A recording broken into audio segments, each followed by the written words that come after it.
The Mount Ebal Curse Tablet really challenges scholarly history.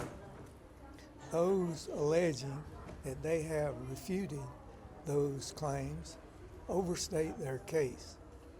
Why?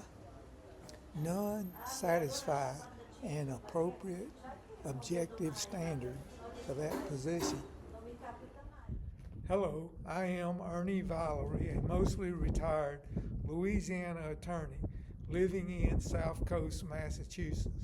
This video I am recording in Italy and in New England. Now, consider this about the Curse Tablet. The team of lead archaeologist Dr. Scott Stripling discovered the tablet in 2019.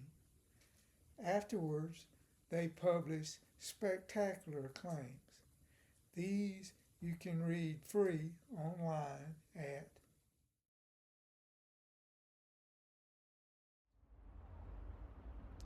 In short, Stripling alleges that the tablet evidences three things. One, that in the late Bronze Age, Joshua and the tribes of Israel gathered on Mounts Gerizim and Ebal in present-day Judea-Samaria.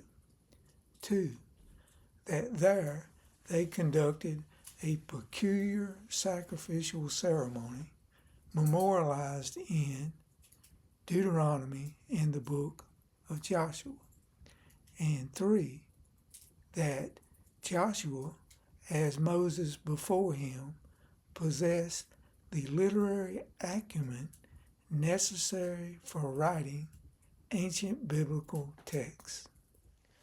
On the other hand, Mark Hallwalt, an expert in biblical Hebrew at Indian Bible College, Arizona, has written a thoughtful, peer-reviewed memorandum. This he entitles as Mount Ebal Curse Tablet, a refutation of the claims regarding the so-called Mount Ebal Curse Tablet. This also you can view free online at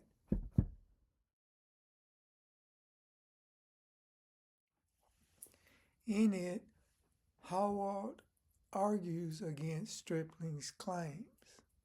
Then he concludes, the only substantiated claim that Stripling et al.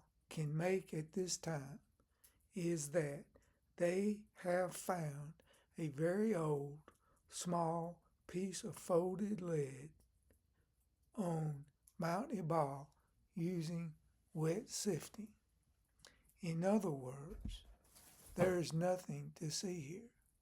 This underscores the idea raised in his title that he has refuted, i.e. disproved, Stripling's amazing claim.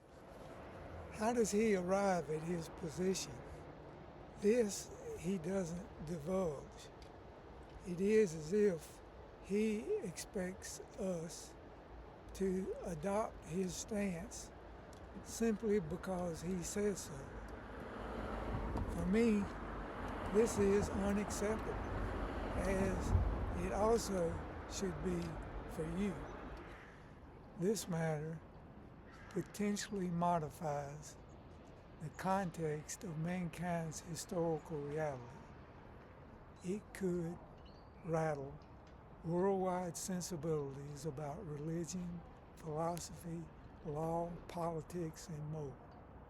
It is too important to be relegated to the musings of concurring or dissenting scholars potentially influenced by unknown biases.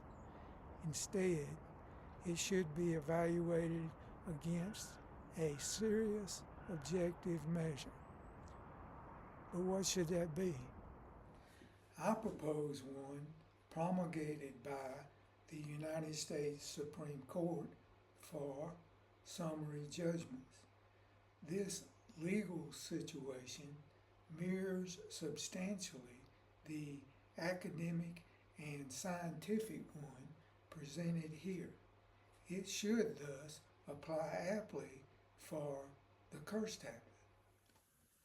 Before taking a stance on this matter, I challenge you to read my 29 posts on the Mount Ebal Curse Tablet. These you find under topics after Googling captivatingtwist.com.